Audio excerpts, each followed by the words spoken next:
రాజ్యాంగపరమైన అంశం పైన మనం ఇవాళ చర్చించుకుంటున్నాం. ఇంతకుముందు నారాయణ గారు చెప్పినట్టుగా మనం సెక్యులర్ సామ్రాజ్యాన్ని, రాజ్యాంగ విధానాన్ని అనుసరించాలని 70 ఏళ్ల క్రితం నిర్ణయించుకున్నాం. ఇది అందరూ కలిసి చర్చించుకొని మనకు మనం ఇచ్చుకున్న రాజ్యాంగం. ముఖ్యంగా ఇవాళ మనం ఎదుర్కొంటున్న కీలకమైన సమస్య సెక్యులరిజాన్ని నిలబెట్టుకోవడమే. ఎందుకు అనంటే ఇప్పుడు లక్షద్వీపులో పర్యాటక పరిశ్రమను అభివృద్ధి చేయడమే లక్ష్యం అని చెప్తున్నది పైకి కనిపిస్తున్న నిజమైనప్పటికీ అక్కడ 96-97% మంది ముస్లింలే ఉన్నారు కనుక వారి జీవన శైలిని, జీవన వ్యవహారాలను, ఆహారపు అలవాట్లను ఒక్క కుదుపుతో, ఒకే ఒక షాక్ ట్రీట్మెంట్తో మార్చాలనే ఒక తీవ్రమైన వేగంతో చేస్తున్న ప్రయత్నంలాగా కనపడుతున్నది. అక్కడ వచ్చింది ఇబ్బంది.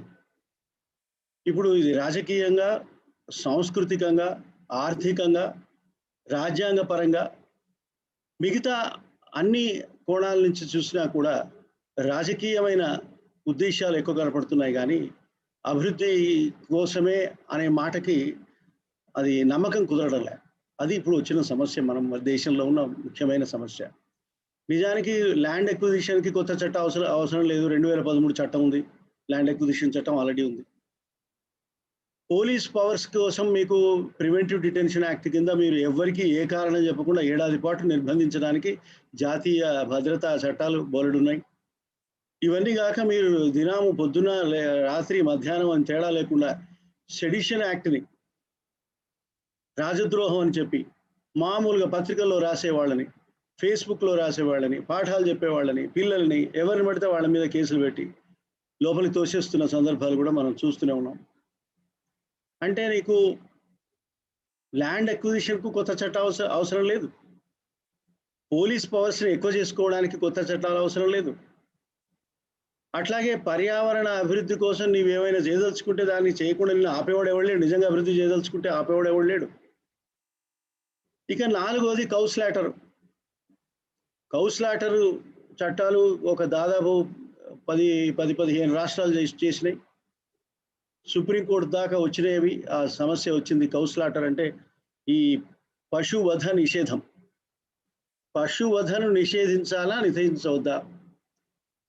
కౌస్లాటర్ అని మనం అంటున్నాం కానీ అన్ని రకాల పశువులు, ఇప్పుడు ఈ లక్షద్వీప్లో వీరు ఈ కొత్తగా వచ్చిన అడ్మినిస్ట్రేటర్ చేస్తున్న పని కూడా ఏంటంటే అన్ని రకాల పశువుల యొక్క వధ నిషేధించడం అనేది ఆయన తలపెట్టినాడు. ఒక యాంగిల్ నుంచి ఆలోచిస్తే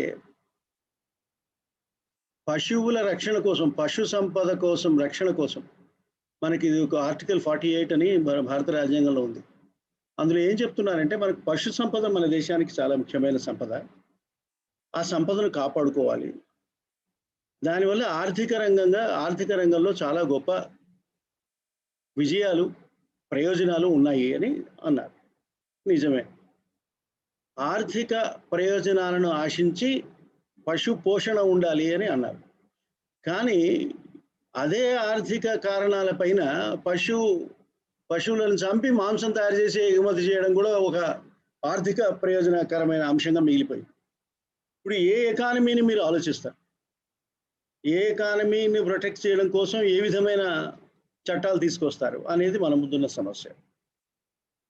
సూత్రప్రాయంగా కనుక ఆలోచిస్తే, ఎందుకంటే మనం ఆహారపు అలవాట్ల గురించి కూడా మనం మాట్లాడుకోవాలి ఈ సెమినార్లో కనుక చెప్తున్నా. సూత్రప్రాయంగా మనం ఆలోచిస్తే పశువధని నిషేధించే అధికారం ప్రభుత్వానికి ఉంది, పార్లమెంట్కి ఉంది. అది రాజ్యాంగ విరుద్ధం కాదని సుప్రీంకోర్టు కూడా 2 సార్లు తీర్పు చెప్పింది. 1959లో ఒకసారి ఇచ్చిన తీర్పులో ఏముందంటే లేదు మీరు అటు చేయడానికి, పశువధ చేయడానికి వీలేదని అన్నారు. పశువధను నిషేధించడానికి వీలేదన్నారు. కానీ 2015కి వచ్చేసరికి సుప్రీంకోర్టు ఒప్పుకున్నది. ఆర్థిక అవసరాల కోసం పశువధను నిషేధించవచ్చు, సంస్కృతి కోసం నిషేధించవచ్చు, ఆర్టికల్ 48ని అమలు చేయడం కోసం నిషేధించవచ్చు అని తీర్పు చెప్పింది. ఆ తర్వాత ఏమైందంటే కేంద్ర ప్రభుత్వం కొన్ని రూల్స్ తయారు చేసింది. విచిత్రం ఏంటంటే ఈ పశు మాంసము, పశువులు, ఆహారము, లైవ్ స్టాకు అనే సబ్జెక్టు రాష్ట్రాల సబ్జెక్టు. అంటే ఇది కేంద్ర జాబితాలో లేదు, రాష్ట్ర జాబితాలో ఉంది. కేంద్రం చట్టాలు చేయడానికి వీల్లేదు. కేంద్రాలు ఫలానా చట్టం చేయమని రాష్ట్రానికి చెప్పడానికి కూడా వీల్లేదు. రాష్ట్రాలు తమ తమ స్థానిక పరిస్థితులకు అనుగుణంగా ఏది కరెక్ట్ అయితే అటువంటి చట్టాలు తీసుకురావాలి అని రాష్ట్రాలకు వదిలేశారు. It is a local subject, state subject. కేంద్రం ఏం చేసింది 2017లో అక్కడ చాలా గొప్ప గొప్ప మేధావులు ఉంటారు కేంద్రంలో. వాళ్ళ బ్రెయిన్స్ చాలా అద్భుతంగా పనిచేస్తూ ఉంటాయి. వారు ఎక్కడ ఏ అధికారం ఉందో వెతికి ఆ అధికారాన్ని పూర్తి స్థాయిలో వాడుకుని దేశవ్యాప్తంగా రాష్ట్ర జాబితాల మీద కూడా చట్టాలు చేయడానికి వాళ్ళు వెనకాడరు. ఏదో ఒక నియమం చూపించి దీని కింద నేను చేస్తానంటారు. మీకు ఉదాహరణకి రైతు చట్టాలు తీసుకోండి. 3 రైతు చట్టాలు రాష్ట్రాల జాబితాలో ఉన్న వ్యవసాయ మార్కెట్ కమిటీలు వ్యవసాయం పైన చేసిన చట్టాలే. కానీ వాళ్ళు ఏమంటారు, మేము ఎదులేదు, ఉమ్మడి జాబితాలో ఒకటి ఉంది, దాంట్లో తీసుకొచ్చినాం అని అంటారు. ఇది అదో గొడవ. సుప్రీంకోర్టు తేల్చాలి. సుప్రీంకోర్టుకి టైం లేదు. ఈలోగా చట్టాలు అమలైపోతాయి. వాళ్ళ ఎడ్యుకేషన్ అర సంవత్సరం పూర్తయింది, వాళ్ళ ఎడ్యుకేషన్ పట్టించుకునే వాళ్ళు లేడు. మన ఎన్నికలు మనకు జరుగుతున్నాయి, మనం చేసే పనులన్నీ చేస్తున్నాం, ఇంకా కొత్త చట్టాలు తెస్తున్నారు. లక్షద్వీప్ అడ్మినిస్ట్రేటర్ లాంటి వాళ్ళు కొత్త కొత్త కాంట్రవర్సీస్ సృష్టిస్తున్నారు. మనం కొట్టుకుపోతున్నాం. రాష్ట్రాల సబ్జెక్ట్ మీద చట్టం చేయడం అంటే కేంద్రం చట్టం చేయడం. ఫెడరలిజం ఎక్కడ పోయింది? సో సెక్యులరిజం మీద దాడి జరుగుతున్నట్టుగా కనపడుతున్నప్పటికీ ఈ ప్రభుత్వ విధానాలు భారత రాజ్యాంగంలోని సమాఖ్య వ్యవస్థ పైన, రాష్ట్రాలకు సర్వసత్తాక సార్వభౌమాధికారం ఉన్నది అనే నియమం పైన, రాష్ట్రాలలో ప్రజాస్వామ్య విధానాల పరిపాలన పైన కూడా దండయాత్రగా మారిపోతున్నాయి. ఇది మనం గమనించాల్సిన విషయం. సరే, ఇప్పుడు ఈ కౌస్లాటర్ అనే, ఈ గోవధ నిషేధం అనే, పశువధ నిషేధం అనే సూత్రాన్ని ఎక్కడి నుంచి తీసుకొచ్చారు వీళ్ళు అంటే, ఆయా రాష్ట్రాలు చేసిన చట్టాలు చెల్లుతాయని ఆయా హైకోర్టులు ఇచ్చిన తీర్పులను సుప్రీంకోర్టు కొట్టివేయలే. అది పక్కన పెట్టండి. వీళ్ళు ఏం చేశారు, కేంద్ర ప్రభుత్వం వాళ్ళు 2017లో prevention of cruelty to animals, regulation of live stock markets rules అని చేసింది. Prevention of cruelty to animals అనేది కేంద్ర చట్టం. దానికింత రూల్స్ చేసే అధికారం కేంద్ర ప్రభుత్వానికి ఉంది. ఆ అధికారాన్ని ఉపయోగించుకొని మే 23, 2017న వారు మొత్తం దేశవ్యాప్తంగా పశువధను నిషేధించారు. ఇది చూడండి ఎంత విచిత్రంగా ఉందో. అది ఎక్కడ? ఎనిమల్ మార్కెట్స్లో. చూడండి, ఒకటి మనం గమనించాల్సింది ఏంటంటే, పూర్తి పశువధ నిషేధాన్ని చట్టం కూడా చెప్పట్లే. పూర్తి పశువధ నిషేధం చేస్తామని ప్రభుత్వం అనడం లేదు, చట్టాలు అనడం లేదు, నియమాలు అనడం లేదు. అది విచిత్రం, మనం తెలుసుకోవాల్సిన విచిత్రం. వాళ్ళు ఏమంటారంటే మేము రెగ్యులేట్ చేస్తున్నాం అంతే అంటారు. కానీ వాళ్ళు ఎక్కడెక్కడ పశువధ చేయడానికి వీల్లేదు అనే అంశాలను ఎక్కడైతే వాళ్ళు వివరంగా మనకు చెప్తారో అక్కడ మనకు దాని ఇంపాక్ట్ మనకు కనపడుతుంది. అక్కడ ఎట్లా ఉంటుందంటే దాదాపు పూర్తి నిషేధం కిందకి వస్తుంది. అంటే రాజ్యాంగ పరంగా మీరు పూర్తిగా పశువధ నిషేధం చేయడానికి వీలేదు. నెంబర్ 1. రాజ్యాంగం పశువులను రక్షించాలని చెప్పింది కానీ పశువధను పూర్తిగా నిషేధించాలని చెప్పలేదు. నెంబర్ 2. నెంబర్ 3, మీరు చేసుకున్న చట్టాలు, రాష్ట్రాలు చేసుకున్న చట్టాలు గోవధని నిషేధించాలనే సంస్కృతి, వాగ్దానము, విధానము ఉన్న పార్టీలు తెచ్చిన చట్టాల్లో కూడా పశువధ పూర్తిగా నిషేధించలేదు. అర్థం చేసుకోవాల్సిన విషయం. అంటే పశువధ ద్వారా వచ్చే ఆర్థిక ప్రయోజనాలను కాపాడుకుంటూనే పశువధ ద్వారా జరిగే పశువుల నష్టాన్ని నివారించడానికి ఒక బ్యాలెన్స్డ్ అప్రోచ్ ఉండాలి అని దీన్ని బట్టి, ఈ విధానాన్ని బట్టి మనం అర్థం చేసుకోవాలి. కానీ 2017లో వచ్చిన నియమాలను చూస్తే ఎనిమల్ మార్కెట్స్లో నువ్వు స్లాటర్ చేయడానికి వీల్లేదు అనడం వల్ల ఏమవుతుందంటే ఆర్థిక పరిస్థితి పూర్తిగా దెబ్బతింటారు. అప్పుడు మద్రాస్ హైకోర్టులో వాళ్ళ బెంచ్ మధురైలో ఒకటి ఉంది 2017లో. ఆ మధురై బెంచ్లో వీళ్ళు కొందరు యాక్టివిస్టులు అక్కడ ఒక రిట్ పిటిషన్ వేశారు. వేసి కేంద్రం రూల్స్ ద్వారా రాష్ట్ర సబ్జెక్టు మీద, అంటే రాష్ట్రాలకే పరిమితమైన అంశం పైన కేంద్రం తనకు నియమాలు చేసే అధికారం వేరే ఏదో చట్టం కింద ఉన్నది కనుక ఆ నియమాల అధికారాన్ని వినియోగించుకొని ఇక్కడ రాష్ట్రాల పైన ప్రయోగిస్తున్నది అని వాదిస్తే మద్రాస్ హైకోర్టు మదురై బెంచ్ ఒప్పుకున్నది. అవును, ఇది correct. The government is using the rule making power and converting those rules into law and encroaching upon the state subject అని చాలా మంచి తీర్పు చెప్పి స్టే ఇచ్చింది. స్టే ఇస్తే మరి కేంద్ర ప్రభుత్వం వాళ్ళ దగ్గర కూడా చాలా మంచి లాయర్లు ఉంటారు. వాళ్ళకి సుప్రీంకోర్టు కూడా ఉంది, మనం వెళ్ళడానికి, అప్పీల్ వెళ్ళడానికి. సుప్రీంకోర్టుకు వెళ్ళారు. సుప్రీంకోర్టుకు వెళితే సుప్రీంకోర్టు కూడా చాలా నిశ్చితంగా పరిశీలించింది ఈ అంశాన్ని. పరిశీలించి ఏముందంటే, ఆర్టికల్ 25 ఉంది కదా, ఆర్టికల్ 29 ఉంది కదా, మరి నువ్వు పశువుల మార్కెట్, అన్ని మార్కెట్లలో నువ్వు పశువుల వధను నిషేధిస్తే, ఈ ఆర్టికల్ 25 మైనారిటీ హక్కులు, ఆర్టికల్ 23 మైనారిటీ వాళ్ళు తమ తమ వ్యాపారాలు చేసుకోవడానికి అటానమీ వాళ్ళకు ఉన్న హక్కులు, ఇవన్నీ ఎక్కడ పోతాయి? తర్వాత ఆహారపు అలవాట్లు ఎక్కడికి పోతాయి? మీరు గోవులను చంపి తినకూడదనే పవిత్ర భావన మీకుంటే మీరు దాన్ని పాటించవచ్చు.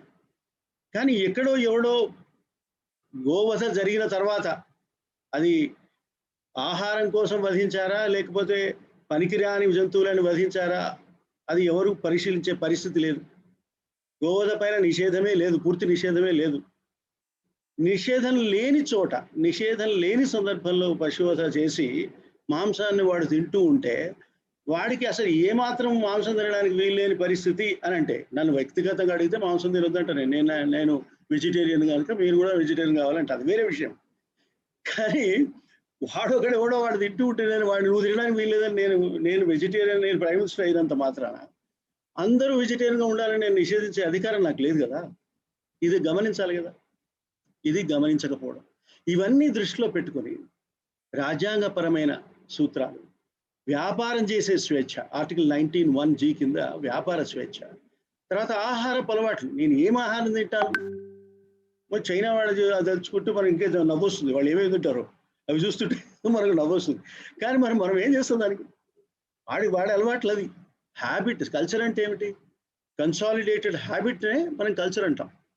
మన అలవాట్లు కొంతకాలం పాటు కొనసాగిన తర్వాత ఆ అలవాట్లు ఆచారాలుగా మారి, ఆచారం సంస్కృతిగా మారి, సంస్కృతి నుంచి సాంప్రదాయాలు వస్తాయి. సాంప్రదాయాల ఏర్పాటు అట్లే జరుగుతుంది. సాంప్రదాయాల నుంచి చట్టాలు వస్తాయి. ఇది చట్టాల వనరు కూడా ఒకటి. చట్టాలు ఎట్లా తయారవుతాయంటే సాంప్రదాయాల నుంచి వస్తాయి. ప్రభుత్వం పార్లమెంట్లో చేసే చట్టాల ద్వారా వస్తాయి. తర్వాత సుప్రీంకోర్టు ఇచ్చే తీర్పుల ద్వారా వస్తాయి. ఈ 3 వనరులు చట్టాలు రావడానికి.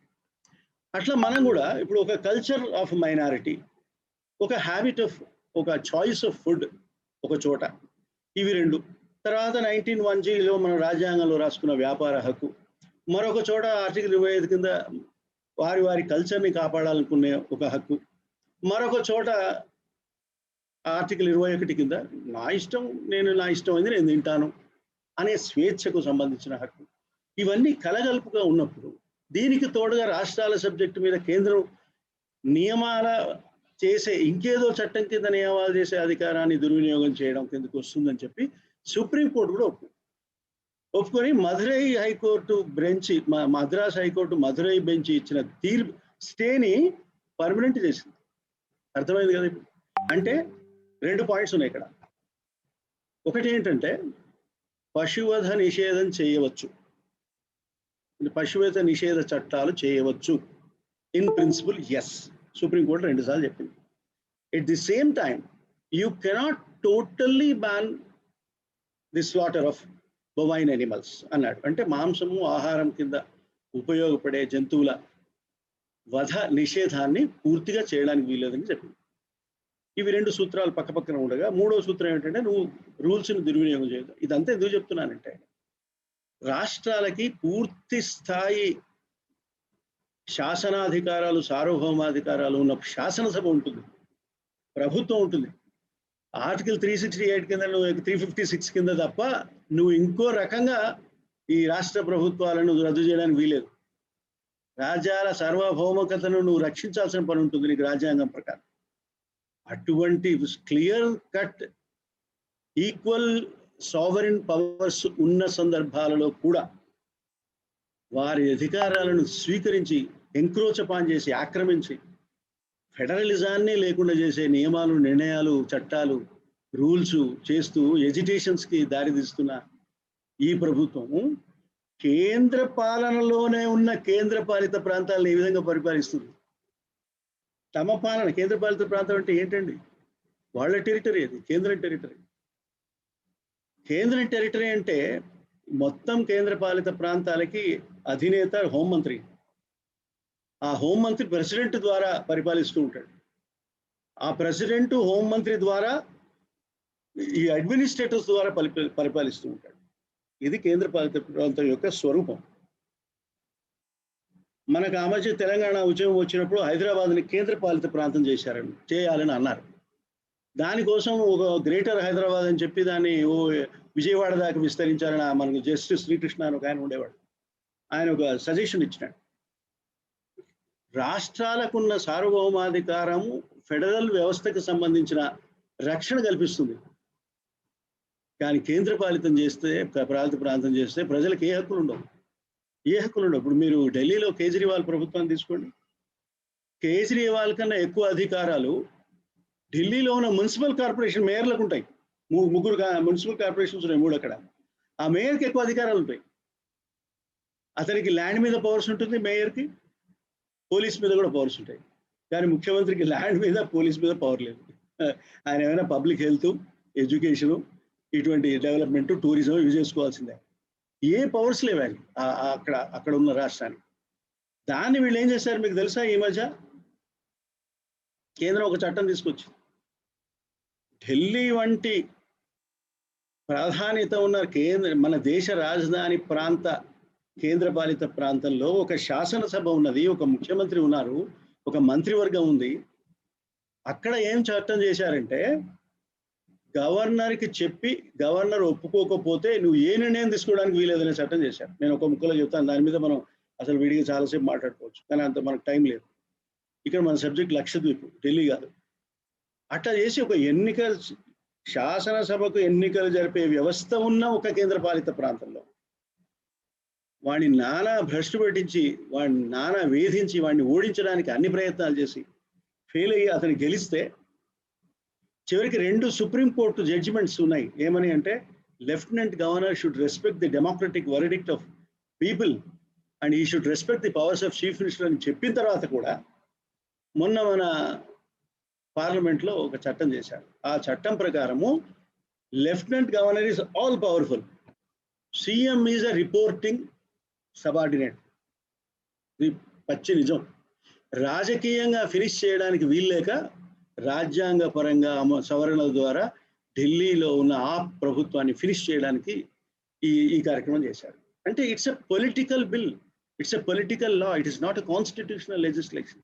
మళ్ళీ మన కిషన్ రెడ్డి గారు ఏమంటారంటే no don't consider it as political bill, it is constitutional clarification అంటున్నాడు ఆయన. సరే, ఆయన పార్టీ ఆదేశాల అనుసారంగా మాట్లాడతాడు, మన రాజ్యాంగంలో ఏముందో మనం చూసుకోవాలి. అట్లాంటి సందర్భాలలో ఢిల్లీ లాంటి స్ట్రాంగ్ లోకల్ బాడీని కూడా కైవసం చేసుకోవడానికి ప్రయత్నాలు చేస్తూ మొత్తం రాష్ట్రాల సార్వభౌమాధికారం కింద ఉండే సబ్జెక్టులో వారికి ఉన్న అధికారాలను కూడా హరించడానికి మిగతా సందర్భాల్లో ప్రయత్నాలు చేస్తున్న, చాలా సందర్భాల్లో విజయం సాధించిన కేంద్ర ప్రభుత్వం తన అధీనంలోనే ఉన్న ఒక చిన్న 70,000, 65,000, 70,000 జనాభా ఉన్న ఒక చిన్న లక్షద్వీపుని స్వాధీనం చేసుకుని తమ విధానాలను, తమ ఎజెండాను అమలు చేయడానికి ఎందుకు వెనకడదు. కనుక ఏం చేసింది, అది మనం మాట్లాడుకోవాలి. ఇదివరకు కేంద్రపాలిత ప్రాంతాలకి చాలా ప్రముఖులైన సివిల్ సర్వెంట్స్ని అడ్మినిస్ట్రేటర్స్గా, గవర్నర్ జనరల్గా, లెఫ్టినెంట్ గవర్నర్గా పంపేవారు.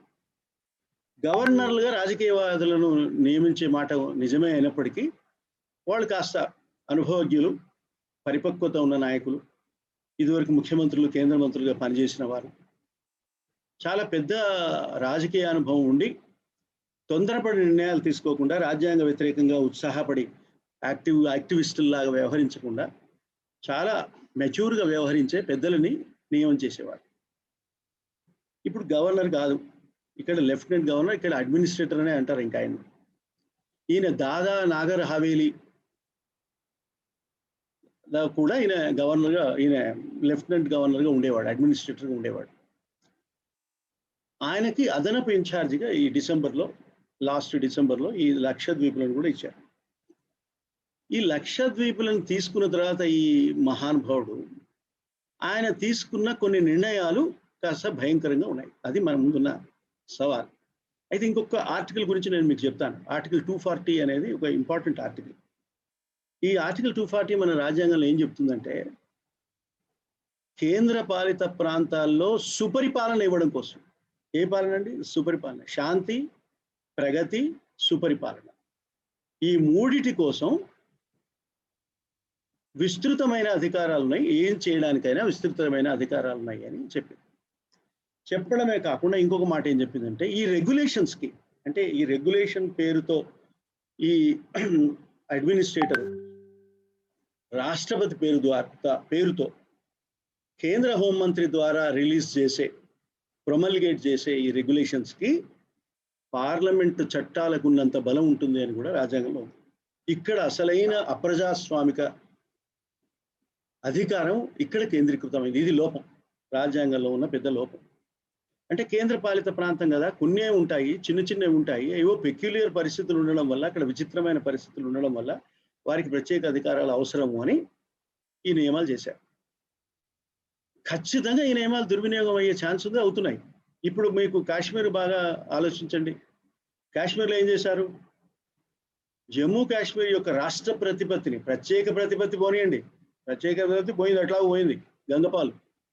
కనీసం రాష్ట్ర ప్రతిపత్తి కూడా లేకుండా దానికి స్ట్రైట్గా తమ అధికారంలో ఉంచడం కోసం కేంద్ర పాలిత ప్రాంతంగా మార్చారు. అంటే ఏంటండి? 240B వస్తుంది. 240B అంటే ఏంటండి? రెగ్యులేటర్స్ చేస్తాం మేము, కేంద్ర అది శాసనసభ, జమ్మూ కాశ్మీర్ శాసనసభతో నాకు పని లేదు, నేను రెగ్యులేట్ చేస్తాను. ఆ రెగ్యులేషనే చట్టం. ఆ చట్టం ఏ చట్టం అనేది? పార్లమెంటు చట్టంతో సమానం. అటువంటి అపారమైన అధికారాలను చేజిక్కించుకోవడం కోసం ఒక రాష్ట్రాన్ని, ఒక పూర్తి స్థాయి రాష్ట్రాన్ని, ఒక ప్రత్యేక ప్రతిపత్తి ఉన్న రాష్ట్రాన్ని రాష్ట్ర ప్రతిపత్తి కూడా లేని ఒక కేంద్ర పాలిత ప్రాంతంగా మార్చడమే ఒక గొప్ప రాజ్యాంగ వ్యతిరేక చర్య. మీరు కేంద్ర పాలిత ప్రాంతాన్ని రాష్ట్రంగా మార్చడానికి మీకు అవకాశం ఉంది, కానీ రాష్ట్రంగా ఉన్న ప్రాంతాన్ని కేంద్ర పాలితంగా మార్చడానికి అవకాశం మీకు లేదు. ఎక్కడ లేదు రాజ్యాంగంలో. దానికి ప్రెసిడెంట్ కూడా లేదు, ఇదివరకు ఎన్నడూ జరగలేదు. కానీ అటువంటి అధికారాన్ని వారు వాడితే దాన్ని సవాల్ చేసే పరిస్థితి మనకు లేకపోవడం, సవాల్ చేసిన అతి వినే సమయం కోర్టుకు లేకపోవడం, మధ్యలో కరోనా వ్యాధి రావడం, దాంతో రాజ్యాంగ సమస్యలన్నీ కట్టగట్టి పక్కన పెట్టేశారు సుప్రీంకోర్టు వాళ్ళు. ఏదో అర్జెంటు వ్యవహారాలు అనుకున్నవి మాత్రమే వాళ్ళు వింటున్నారు. అదొక మన దురదృష్టకరమైన పరిణామం. ఇప్పుడు ఈ మహానుభావుడు ఏం చేస్తున్నాడంటే, ఈ 240B కింద ఉన్న తన పవర్ని విస్తృతంగా వాడుకోవడానికి, బహుముఖంగా వాడుకోవడానికి ఈయన చర్యలు తీసుకుంటున్నాడు. అక్కడ వచ్చింది ఇబ్బంది. అయితే ఈయన గురించి ఇంకొక మాట మనం చెప్పుకోవాలి. ఏమిటంటే, ఇంతకుముందు ఈయన దాద్రా నాగర్ హవేలీ లోపల గవర్నర్గా ఉన్నప్పుడు, దాద్రా నాగర్ హవేలీ దగ్గర ఉన్నప్పుడు అక్కడి నుంచి ఎన్నికైన ఒక ఎంపీ ఉన్నాడు. ఆయన పేరు మోహన్ దెల్కార్ అని. ఆయన 7 సార్లు స్వతంత్రంగా ఎన్నికయ్యాడు. ఎంత గొప్పవాడై ఉండాలండి! 7 సార్లు లోక్సభకి సొంతంగా ఎన్నికైనాడు. ఆయనే మళ్ళీ మొన్న కూడా ఎన్నికల్లో గెలిచాడు. ఆ గెలిచిన ఎంపీ, ఆయన ట్రైబల్ లీడరు. ఆయన బాంబేకి వచ్చి 22 ఫిబ్రవరి 2021 హోటల్ రూమ్లో సీలింగ్ ఫ్యాన్కి ఊరి పోసుకొని చచ్చిపోయాడు. మెరైన్ డ్రైవ్లో ఉంది ఆయన ఆ హోటల్, సౌత్ బొంబాయిలో. చచ్చిపోయాడు. చచ్చిపోయడానికి ముందు 15 పేజీల సూసైడ్ నోట్ రాశాడండి. ఎన్ని పేజీలు? 15 పేజీలు. ఏం రాశాడు అందులో? నన్ను దాద్రా నాగర్ హవేలీ పరిపాలకులు, అధికారులు, అడ్మినిస్ట్రేటర్, ఏ అడ్మినిస్ట్రేటర్ అండి?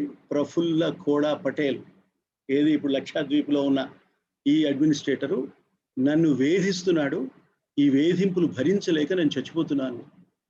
ఏమంటే 7 సార్లు ఎంపీగా ఎన్నికైన ఒక వ్యక్తి, ఒక నాయకుడు ఎంత మెచ్యూర్ లీడర్ అయి ఉండాలి? అటువంటి మెచ్యూర్ లీడరు వేధింపులు భరించలేక ఆత్మహత్య చేసుకున్నాడు 58వ సంవత్సరంలో. కెన్ యూ ఇమాజిన్ అండి? ఏమి చేసి ఉండాలండి ఈయన? తెలియదు మనకి. 15 పేజీల ఉత్తరం. అంతకుముందు వీడియో రికార్డ్స్ ఉంటున్నాయి. అంతకుముందు ఆయన ప్రధానమంత్రికి ఉత్తరాలు రాసినాడు, అంతకుముందు హోంమంత్రికి ఉత్తరాలు రాసినాడు, అందరికీ రాసినాడు ఉత్తరాలు. అయ్యా ఇట్లా నన్ను వేధించుగా తింటున్నారు, ఆయనకు మెడికల్ కాలేజ్ ఉందట దాద్రాలో. ఆ మెడికల్ కాలేజీ యొక్క స్థలాన్ని నరేంద్ర మోదీ పేరు మీద ఉన్న ఒక కాలేజీకి డొనేట్ చేశాడు ఆయన. డొనేట్ చేసిన తర్వాత వీళ్ళంతా ఎర్త్ మూవర్స్ తీసుకొచ్చి ఆ ప్రాంతంలో ఎర్త్ మూవింగ్ చేసి క్లియర్ చేసుకోవాల్సిన అధికారం వాళ్ళకు ఉంటే వాళ్ళు వచ్చి మెడికల్ కాలేజీ కూడా కూల్చేశారు. పక్కన ఉన్న ఈయన మెడికల్ కాలేజీ కూడా కూల్చోదరు పారేశారు. ఇది ఒక చిన్న ఉదాహరణ. ఇటువంటి సంఘటనలు ఎన్నో ఆయన ఉటంకిస్తూ నా బ్రతుకు దుర్లభం చేశారు, నేను చచ్చిపోతున్నాను. మరి ఆయన దాద్రా నాగర్ హవేలీ వదిలేసి బాంబేకి వచ్చి ఎందుకు చనిపోయినాడు అంటే దానికి కూడా ఆయన జవాబు ఇచ్చినాడు. ఏమనంటే అందులో ఉత్తరంలో జవాబు వేయడం అంటే ముందే రాసినాడు అనమాట. 15 పేజీల ఉత్తరంలో ఏమన్నా అంటే, నేను ఇక్కడ చనిపోతే నా మీద కనీసం వీడు ఎందుకు చచ్చిపోయినాడన్న విచారణ న్యాయంగా జరుగుతుందని ఇక్కడ వచ్చి చచ్చిపోతున్నాను రాశాడు. ఎంత దారుణం అండి. ఒక ఎంపీకి పట్టిన గతి. మన రఘురామరాజు గారిని వారి పోలీసులు తీసుకెళ్లి కొడితేనే మనం గందరగోళం, సంచలనం, సుప్రీంకోర్టు తీర్పులు అవన్నీ చూస్తున్నాం. దీని ఏమనాలండి, చచ్చిపోయాడు, ప్రాణాలు తీసుకున్నాడు ఆయన. ఒక ఎంపీ 7 సార్లు ఎంపీగా గెలిచిన ఒక వ్యక్తి గతి ఈ దుర్గతి అయితే ఇక లక్షద్వీప్లో ఉన్న ప్రజల ఏమనాలి, వాళ్ళ గురించి ఏం మాట్లాడాలి? ఇది బ్యాక్గ్రౌండ్, భయంకరమైన బ్యాక్గ్రౌండ్. ఇక మన ప్రతిపక్షాలు వీళ్ళంతా నినాదాలు చేస్తున్నారు, వ్యతిరేకత చెప్తున్నారు, ఈయన్ని తొలగించాలంటున్నారు. మరి ఈయనకి ఇంతకు చేసింది ఏమిటని ఇప్పుడు ఆలోచిద్దాం. ఈ లక్షద్వీప్ అడ్మినిస్ట్రేటర్ గారు ఏం చేశాడంటే ఒక 4 రకాల రెగ్యులేషన్స్ తీసుకొచ్చాడు. ఒక రెగ్యులేషన్ ఏమిటంటే పశువధని సంపూర్ణంగా నిషేధించడం. దానికి వివరాలు ఇంకా ఆయన ఏం చెప్తాడో చూడాలి. ఆ వివరాల ప్రకారము ఇదివరకు సుప్రీంకోర్టు, కేంద్ర ప్రభుత్వం, రాష్ట్ర ప్రభుత్వాలు, రాష్ట్ర హైకోర్టులు ఒప్పుకున్న రీతిలో ఉన్నాయా ఈ పశువధ నిషేధ నియమాలు, లేవా అనేది పరిశీలించాలి. అది పక్కన పెడితే ఇప్పుడు దానివల్ల ఏమవుతుందంటే ఇమీడియట్గా వచ్చే ఇంపాక్ట్ ఏమంటే sale and purchase of the beef and other meet is totally prohibited. ఇది స్ట్రైట్గా ఇది ఆహారపు అలవాట్ల మీద పడుతుంది. అంటే ఇది గోవధ నిషేధించాలా వద్దా అనే వివాదానికి సంబంధం లేదు దీంతో. పశువధ నిషేధం వల్ల ఏర్పడిన ఆహారపు కొరత, ఆహారం కొనడానికి అమ్మడానికి వీల్లేని పరిస్థితి ఏ విధంగా మనం పరిశీలించాలి. దీని యొక్క ఇంపాక్ట్ సోషల్ లైఫ్ మీద ఏ విధంగా ఉంటుంది, వాళ్ళు ఏం తినాలి, ఇన్నాళ్ళు మాంసం తినే అలవాటు ఉన్న ఈ మనుషులంతా ఏమైపోవాలి, ఇది ప్రశ్న. ఇంకొక విచిత్రం, ఆ విచిత్రం ఏంటంటే ఆశ్చర్యం, ఇదివరకు స్కూల్స్లో మిడ్ డే మీల్, మధ్యాహ్న భోజన పథకం ఉంటుంది కదా, మధ్యాహ్న భోజనంలో ఈ మాంసపు ఐటమ్స్ కూడా ఉండేవి. వాటిని విత్డ్రా చేసేసారు, పూర్తి ఎవరికి లేదన్నమాట. అందరూ వెజిటేరియన్గా భోజనం చేయాలి పిల్లలంతా. ఇది ఎవరిని అడిగి చేస్తారు, ఏ ఉద్దేశంతో చేస్తారు తెలియదు, చేసి పట్టేసినారు, అయిపోయింది.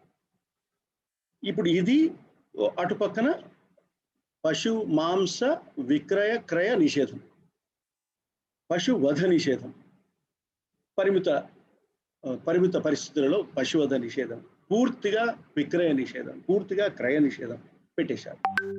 ఇది ఒక రెగ్యులేషన్. ఇక రెండో రెగ్యులేషన్ ఏమిటంటే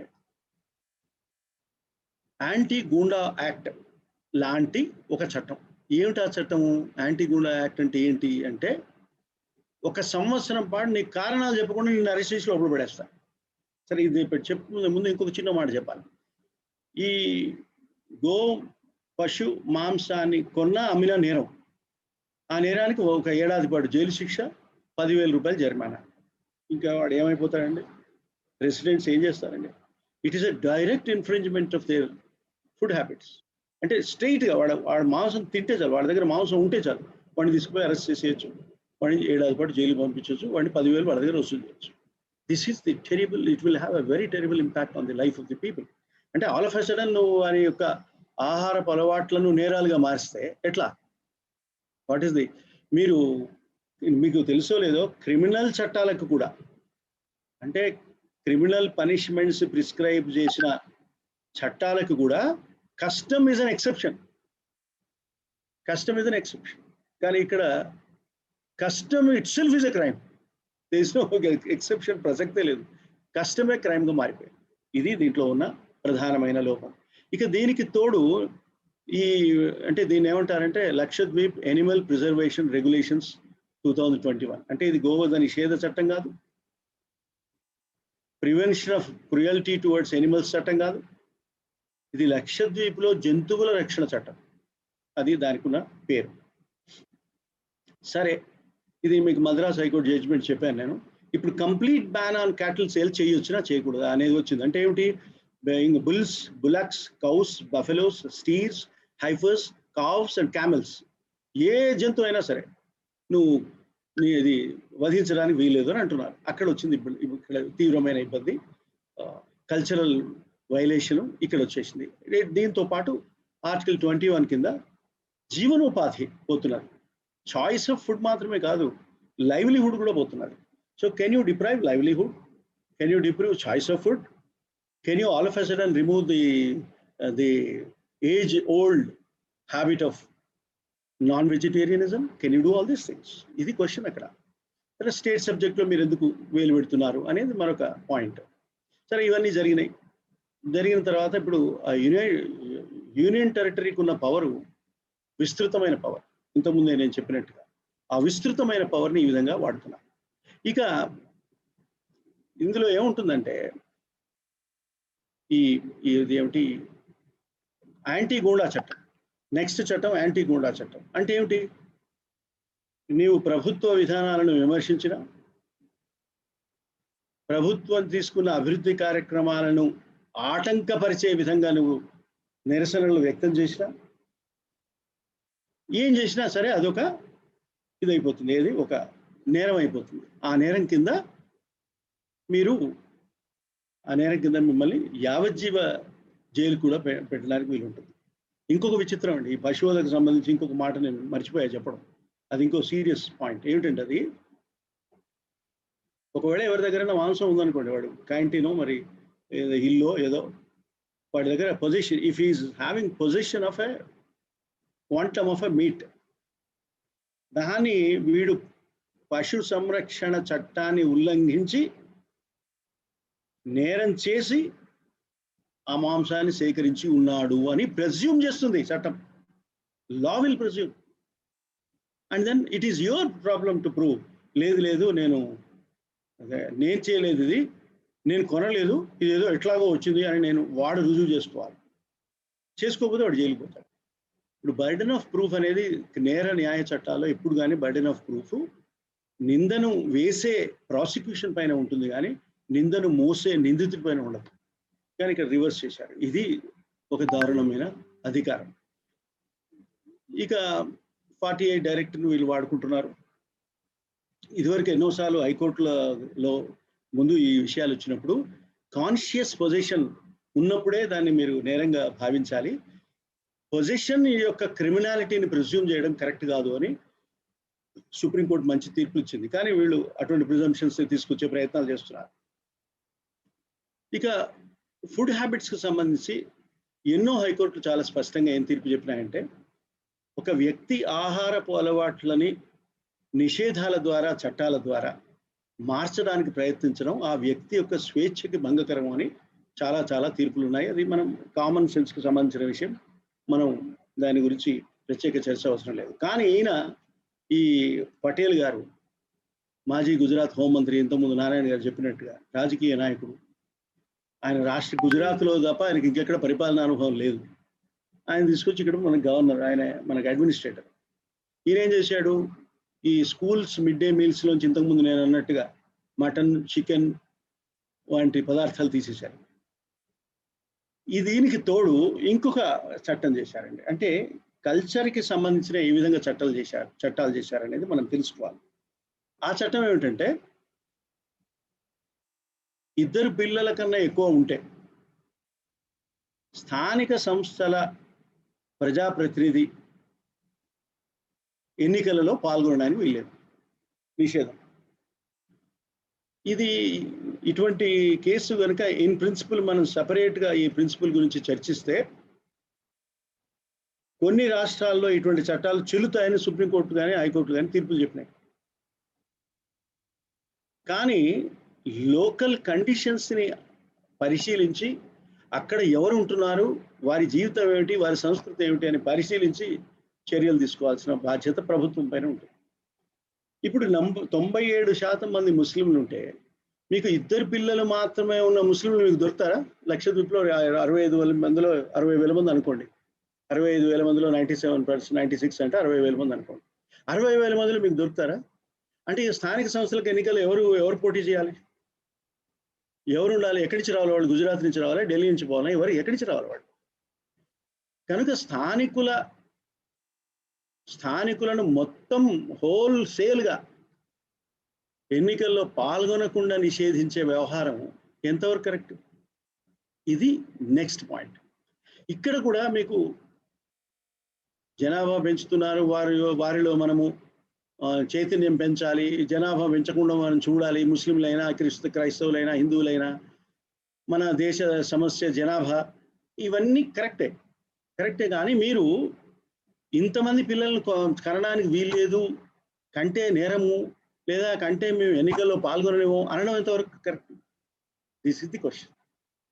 ఇక్కడ ఒక సీరియస్ కాన్స్టిట్యూషనల్ వైలేషన్ ఇక్కడ కూడా జరుగుతున్నది. ఇది ఇక ఆర్థిక రంగం. ఈ ఆర్థిక రంగంలో కూడా రాజ్యాంగ వ్యతిరేకత, ఇందులో కూడా రాష్ట్రాల వ్యతిరేకత, ఇందులో కూడా కల్చర్ వ్యతిరేకత, ఇందులో కూడా ఎకాలజీ వ్యతిరేకత. ఇది ఇంకొక సమస్య. అదేంటంటే లక్షద్వీప్ డెవలప్మెంట్ అథారిటీ రెగ్యులేషన్ 2021. ఇందులో ఏమంటారు ఈయన?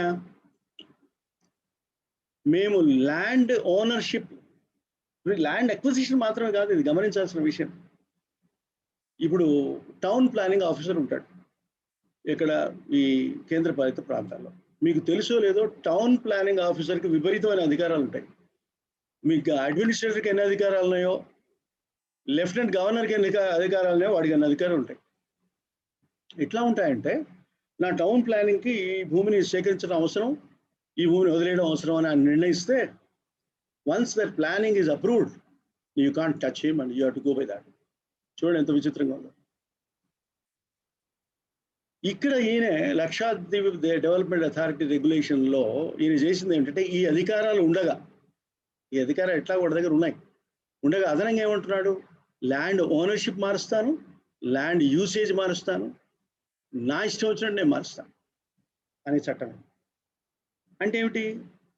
అడ్మినిస్ట్రేటర్ గారు, టౌన్ ప్లానింగ్ ఆఫీసర్ గారు, కలెక్టర్ గారు కూర్చుంటే, కలెక్టర్ గారు ఒకటే కలెక్టర్ ఉంటాడు 65,000 మందికి, ఎక్కువ కలెక్టర్లు ఉండరు. వీళ్ళంతా కూర్చొని ముగ్గురు కనుక నిర్ణయించుకుంటే ఏ భూమినైనా స్వాధీనం చేసుకోవచ్చు, అది అభయారణ్యమైనా స్వాధీనం చేసుకోవచ్చు, పర్యావరణ పరిరక్షిత ప్రాంతమైనా స్వాధీనం చేసుకోవచ్చు, ఎకలాజికల్ ఇంపార్టెన్స్ ఉన్న ఏరియా అయినా స్వాధీనం చేసుకోవచ్చు, ఒక బ్యూటిఫుల్ ఐలాండ్ యొక్క సౌందర్యాన్ని దెబ్బతీసేందుకైనా సరే తీసుకోవచ్చు. ఇది స్వీపింగ్ పవర్స్ అంటారు వీటిని. ఈ భయానకమైన స్వీపింగ్ పవర్స్ ఇచ్చి ఆయనకి దీంట్లో తీసుకొచ్చి కూర్చోబెట్టారు. దేంట్లో? ఈ విపరీతమైన అధికారాలను వాళ్ళకి ఇచ్చారు. ఇంకా మన దృష్టికి రాని కొన్ని అంశాలు ఉన్నాయి, అవి కూడా నేను చెప్తాను. ఇప్పటికే నేను 45 నిమిషాలు మాట్లాడుతున్నాను, ఇంకొక 5-6 నిమిషాలు చెప్తాను. డైరీ ఫార్మ్స్, మీకు అక్కడ లక్షద్వీప్లో యానిమల్ హస్బెండరీ డిపార్ట్మెంట్ డైరీ ఫార్మ్స్ని ప్రోత్సహిస్తుంది విస్తృతంగా. ఉన్నట్టుండి మొత్తం డైరీ ఫార్మ్స్ని మూసేశారు. ఎందుకు మూసారో తెలియదు. ఎందుకు మూసారంటే వాళ్ళు ఏం చెప్తారు? లేదు అన్నీ మూసేసాము, యానిమల్స్ అన్నింటినీ మేము వేలం వేస్తున్నాం. ఏంటి, జంతువులు వేలం వేసేస్తారు, మూసేసి.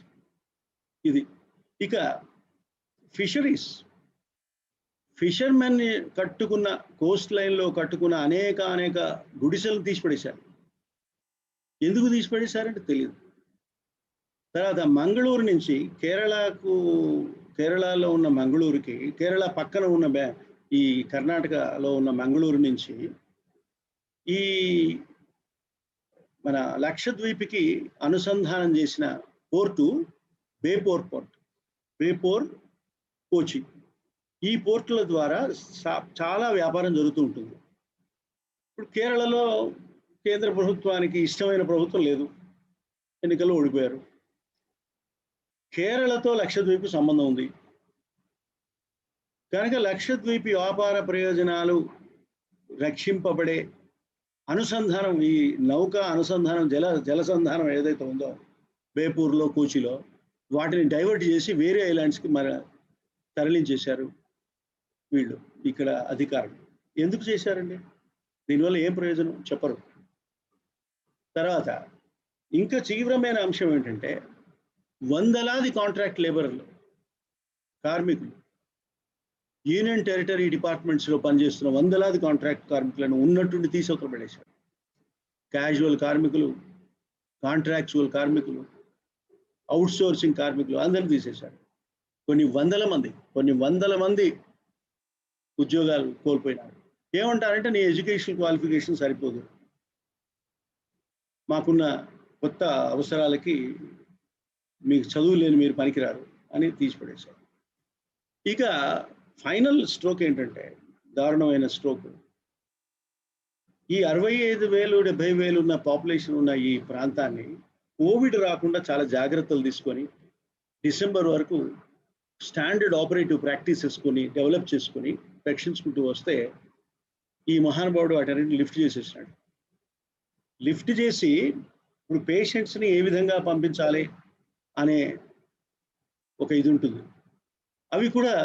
వాటిని కూడా మార్చేశారు. అంటే ఏ రూట్లో, షిప్లో తీసుకెళ్ళాలా, ఫ్లైట్లో తీసుకెళ్ళాలా, ఇవన్నీ మార్చేసటం వల్ల ఈ స్టాండర్డ్ ఆఫ్ ఆపరేటింగ్ ప్రాక్టీసెస్ అని మార్చడం వల్ల అక్కడ కోవిడ్ పెరిగిపోయింది, ఇన్ఫెక్షన్స్ పెరిగిపోయినాయి, చాలా మంది చచ్చిపోతున్నారు. ఇది మరొక సమస్య. వీటన్నిటి ఇంకొక పెద్ద రెగ్యులేషన్ ఏంటంటే, టూరిజం డెవలప్ చేయడానికి అని చెప్తూ వీళ్ళు ఏమంటారంటే, ఈ ఆల్కహాల్ సేల్ అంటే మద్య విక్రయం పైన చాలా నిషేధాలు ఉన్నాయి ఇదివరకు లక్షద్వీప్లో.